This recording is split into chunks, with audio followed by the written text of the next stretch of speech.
In a new age of watchmen, a team of individuals, pooling their talents and abilities, come together to bring analysis, reaction, and comedy to the fold. This is their chronicle.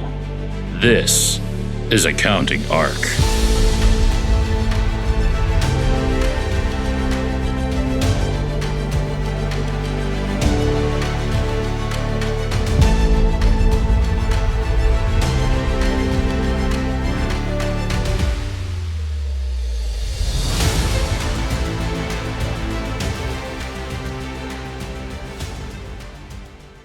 All right, we are here live in person, and that's what we thought would be our theme today is why do you actually want to come to an in-person event? Because we can do it all virtual, so why do we come to in-person events? I mean, I come to like awkwardly touch my friends. Well, absolutely. I mean, in all fairness, like the hugs, Make a difference. They do. Yeah. The handshakes, the hugs, I mean, that cannot be replicated in 2 dimensions. I also find when you're attending virtual conferences, there's no real way to network or connect with people. There are conferences that try to do that, and they do, some of them do a decent job of making virtual networking events, but it's not the same as awkwardly being in the coffee line with somebody and striking up a conversation about hey, did you see that presenter? How'd it go? And then learning this person is some amazing human and has this whole backstory that you probably never would have reached out to otherwise, besides being pass the cream, right? Oh, without a doubt. The number of people that I have met and built relationships with from those random moments of, while getting coffee, getting tea, sitting at the lunch table, that does not happen virtually.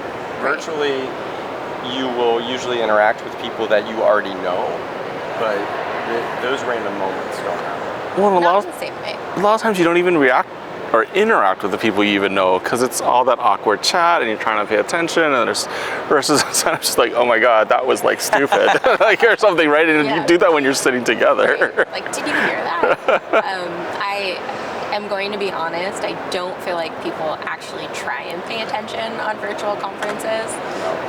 I think that people have them on in the background for CPE and are probably checking their email or chatting with other people about work things or something else, and they're multitasking, which of course means that whatever's happening in the actual conference is secondary to what their brain is processing, right? Yeah, absolutely. And the reality is, I think most people attend conferences probably for 70% human interaction with their friends and then 30% the actual. I mean, I think that's you, but. I was gonna. Okay, so let's take that position. If that's what it is, how do we talk to? And this is a generalization. The criticism of the younger crowd is they don't want to go to these conferences, and their reaction is, "Those aren't my friends. Those are my coworkers, or that's my boss. Why do I want to go to this thing in person?" To build deeper relationships with people in your industry. And it doesn't matter if they're not your close personal friends that you would, go hang out with on a Saturday night. What matters is that you actually have a human connection with people in your industry, because you never know when you're going to need those connections, right? You never know when maybe, stuff isn't working out really well at your job and you want to call someone and be like, hey, what's it like over at this firm that you're working for? Or what's it like in government? How are you enjoying that, right? What does that look like? And having the connections to just pick up the phone or even, send an email if you don't want to awkwardly call somebody, because I know what that's like as well. You can send an email and be like, hey, can we get on a video call for 5 minutes? I have some questions. And, if you don't know people, you can't ask those questions. You have no insight into, is the grass greener somewhere else? Oh, exactly right. I've had a lot of interactions recently with some friends who are younger in the profession, and they're always impressed by the number of people I know. And I just tell them, I've been showing up at conferences for 20 years. And the network has just built And I'm not special, I'm not unique. I've just been around long enough and going to these conferences and making new connections. Well, and also you have a spirit of generosity. So, for example, like there are certain people in the industry where I know I could say, hey, Byron, I'm going to introduce you to this random person you've never met with no context. Will you take a few minutes to meet that person and have a conversation, right? And I don't have to give you more than that, and I know you'll say yes every time, right? And so that's part of it as well, is being generous with your time and sharing and being, kind of there to show up and give what you can, and then it comes back in spades, right? It's not that you show up to take and take and take. It's that you show up with the thought of how can I support others. And you know what? And actually, now that you say that, I've a number of these like interactions that I've had recently with younger people in the profession. If I do make an introduction like that, or I do something for them, they always say, "How can I help you? What can I do in return?" And every time I tell them, absolutely nothing. Like, something is going to happen. But I do think that there is this like expectation that you have to give a return. And I don't know if that's a generational thing. I've never thought about it, but actually, so I would give you a different response. So the response I give is, I want you to pay it forward. So look for the next person that you think needs that, give it to them, right? And then you keep that chain going. Yeah. And that's great. And the point is, it's not a return directly to me. It is to keep that spirit of generosity. But I just think it's funny that that they even like explicitly ask. Right. What, like, well, we live in a transactional society. Yeah. In general, we have a very transactional society, so it's normal for people to say, oh, I received something, now what do I need to give you for this, right? And I do love that we have people in this industry that come with that mentality Donny is talking about of like, how do we just make things better for everyone? Like, I don't need anything in return. I'm using my privilege to help you because you haven't built me clout yet in this industry, right? And what does that look like? And do it for someone else. Mentor them when you're, old like me, like know people. Well, and to bring it back to where we started this conversation, we've had those moments in our career where we've met somebody random who's been willing to do something for us, just to introduce us to something. And I would probably calculate that the large majority of those interactions have been in person. It hasn't been some like Zoom meeting or even, I've seen a real difference with, I've been on a number of AICPA executive committees, and there was a time when we met in person, I think every quarter, and the relationships that I've built with some of those people are fantastic. Now they are not in person, and we are just doing Zoom meetings, and it just doesn't, it's not the same. I'm not building the same relationship with these committee members on the Women's Initiative Exec Committee, because we just see each other on Zoom, and then we leave, and we're done. Same. I'm currently co-chair of the relations with the bar. We haven't met since the pandemic, and I'm escalating the same concern. So we're supposed to be this cross committee that's between the accounting profession and the law profession, and we're not building that connect. And you see people starting to disengage. Yeah. I mean, it's really easy. And you do have those people in person at conferences that sit in the back of the room with their laptops up and they're typing away, and you're like, why are you clicking? I'm trying to pay attention. But of course, like, my generous assumption is always, oh, they have a fire at work, right? There's like a fire drill going on, something really important came up, like maybe later I'll invite them to get a drink because they'll probably need it at the end of the day, right? But no, I agree. It's harder to build the type of relationships that matter in a completely virtual environment. And to be fair, all of us started our careers at a point when we were in office, we were forced to go to conferences, and interact in that way. And now there's this giant shift to where a lot of the profession is remote, and there is not that requirement to be in person. And so people start opting out and saying that's too much time, or I work a remote job for a reason, right? I've heard that excuse many times when I've offered team members to come to conferences, and I'm like, okay, that's great, and this is how you connect, right? So it will only improve your trajectory and improve your chances as an individual to build relationships that are meaningful and strong to further your own career. So you don't have to be friends with everybody. And also, right. I'm curious what you guys think. So one of my other colleagues, he put this requirement on his staff. He will only improve in-person conferences or events if they come back with 3 contacts that they've made. They actually have to prove to him.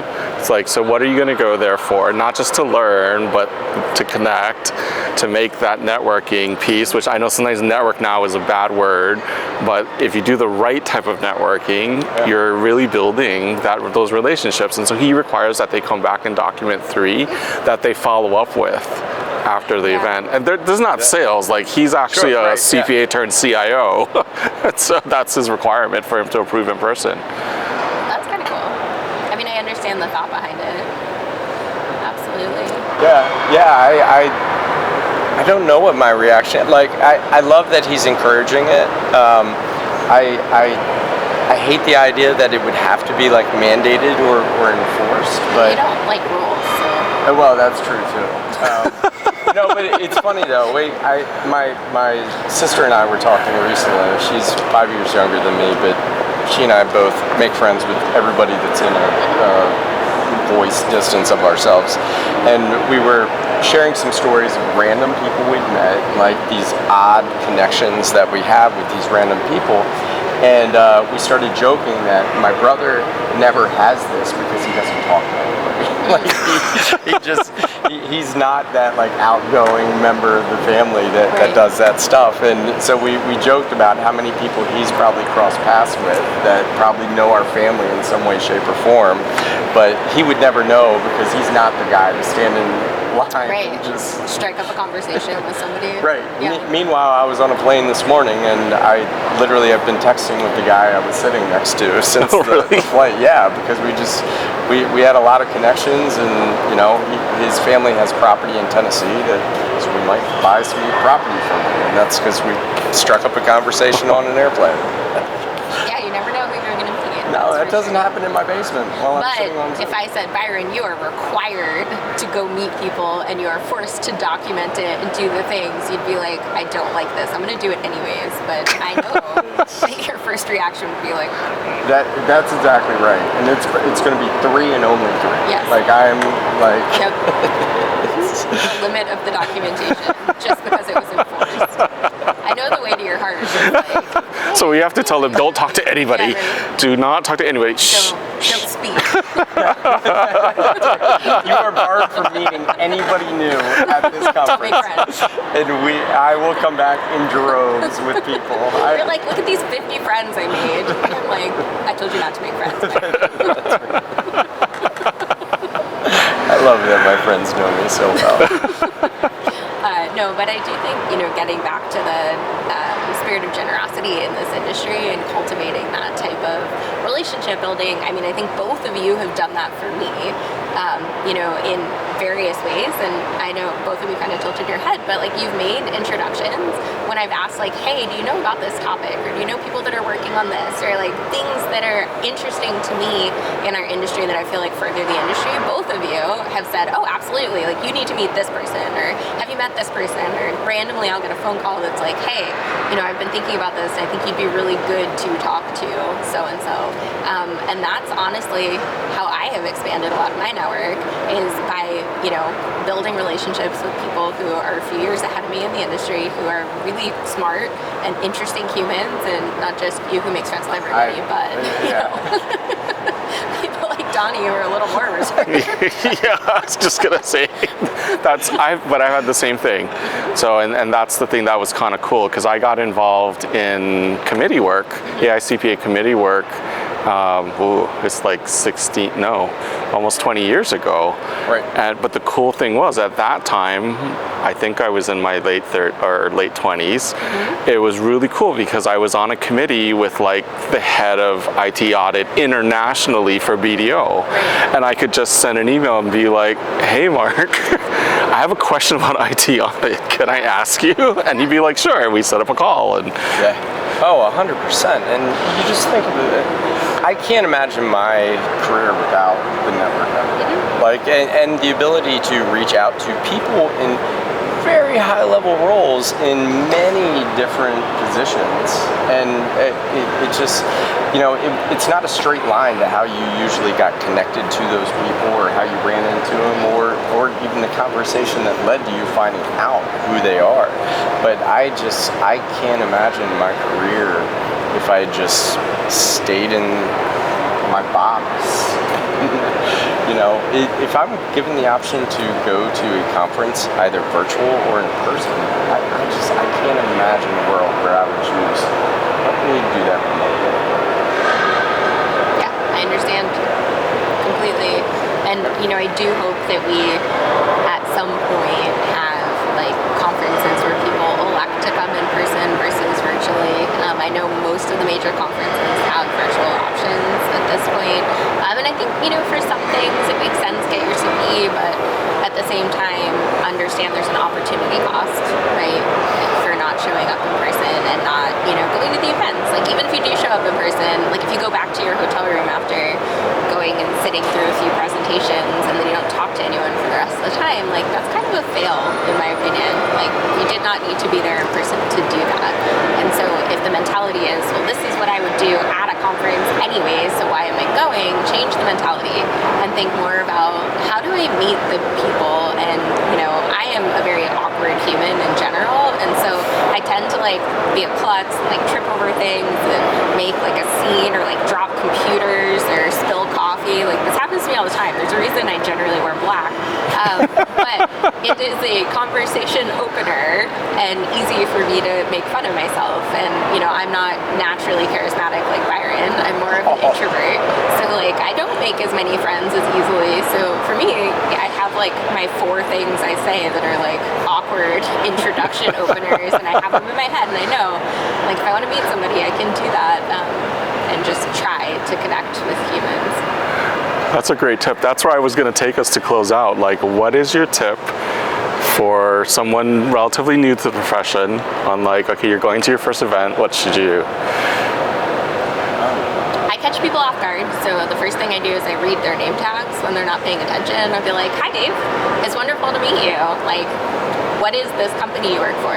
Because you're at a professional event, so you don't want to be like, what's your most intimate secret, right? You got to come up with questions that are more professional in nature, and a lot of times they're like, oh, it's an accounting firm. And I'm like, cool, we're all accountants at this conference, like, really exciting, right? And then asking things like, what's your favorite part of your job? Right? Getting them to tell me something more personal, but still professional, right? Or like, what was your favorite session today? Are you speaking? Like, why are you here? How do you take your coffee and why? Right? And, lamenting over bad coffee is kind of one of the things I do at conferences. And then a lot of people are like, oh yeah, the coffee sucks here. Let's go find Starbucks. And then you walk with them to Starbucks or to whatever local coffee shop, which would always be my preference, is available where you are. And it just creates these moments of human connection that is both professional and also you're getting to know that person slightly. Right, completely. That was mine too. Is like, ask them about themselves, because people love talking about, and it's an easy thing to answer, right? You know yourself, and I think since you gave them that, my tip is also going to be figure out your answers to these, because that is what people are going to ask, and don't just be like, oh, I work here, done. Like, how can you open that up so they can ask more questions? And reciprocate questions, right? If somebody asks you a question, ask them the same question, right?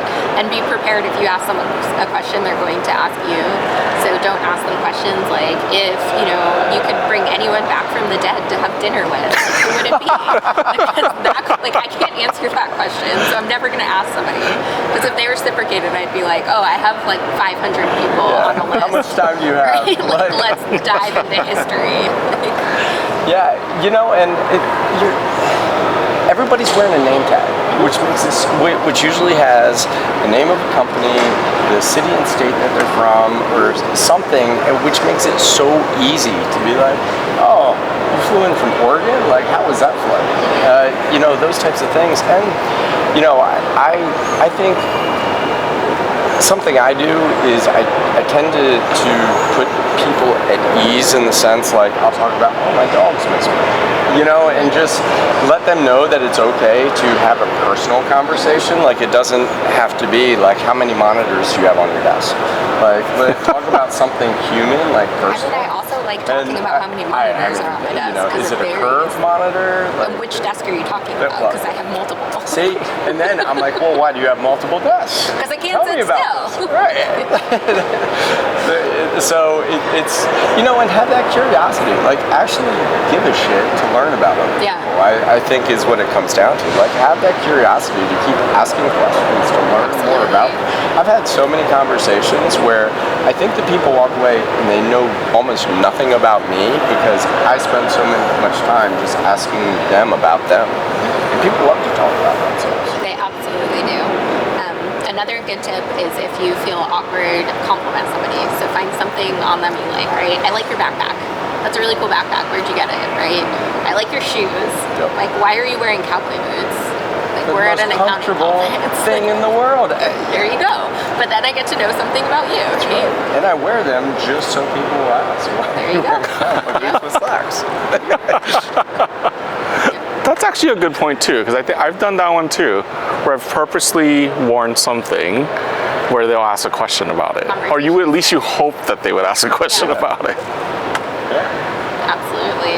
So yeah, I think that there are very easy, meaningful ways to connect with people at conferences and get those conversations going so that you can have that in-person, tangible feeling. And then there's also just energy, right? You don't get the same energy from humans if you're looking at a computer screen. Completely. And that, unfortunately, is incredibly difficult to replicate, even with the best of technologies. And I know, sometime in the future we might have holograms walking around talking instead, and I hope at that point we can actually figure out how to get that same kind of energy.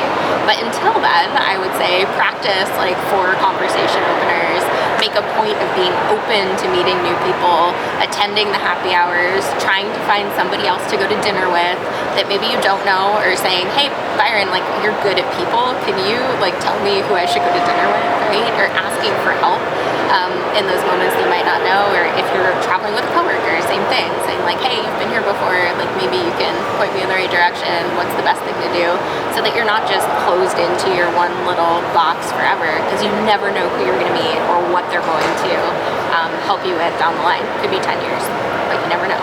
Yeah, I just had the funniest thought as you talked about the virtual in-person hologram stuff. But if we're not practicing how to do that in person right now, we're going to have classes in the future of what it's like to interact with somebody face to face. This is a handshake. Yes, exactly. Look into their eyes, not at your computer. But not too awkwardly. Don't look into their soul. Just look at their eyes. Not through them. Yeah, I mean... Smile appropriately. I think that we may have to teach people that in the future. I don't know if that's the future. I've been hearing about those kind of courses already. I mean, I'm teaching my 7-year-old how to shake people's hands because I am concerned that he'll never learn that. Oh man, and please not the fishy handshake. That's the worst. What's a fishy handshake? Oh, where people don't actually grip your hand and they just kind of have a demonstrate this. Ooh, ew. Exactly. That's a fishy handshake. That's the don't do the fishy handshake. Or when you have sweaty hands.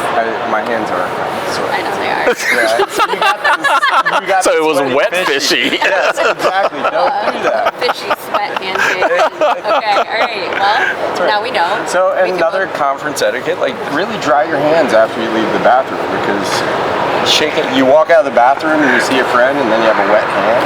That is awkward. I mean, that Fist can bump. also be like an awkward introduction where it's like, I just washed my hands, they're clean for you, but also Yeah, that's exactly right. Yeah, vulnerable honesty. Everybody can relate to that moment of like, I totally can. like, I promise what do we you, do? they're clean. Yeah. Yeah.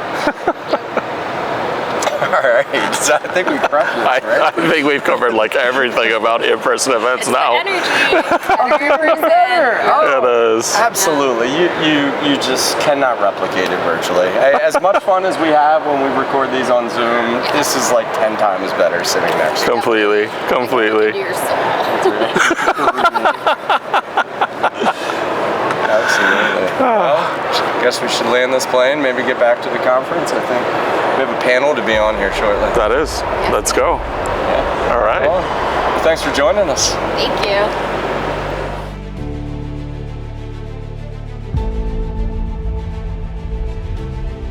The Center for Accounting Transformation provides business professionals with a network for utilizing innovations that are ready for adoption, the training and resources necessary to apply those innovations, and an opportunity to engage the talent and community needed to further the pursuit of innovative accounting practices that drive responsible and mindful business performance. Find out more at our website, www.improvetheworld.net. And if you're interested in sharing your own transformation stories, please contact us there.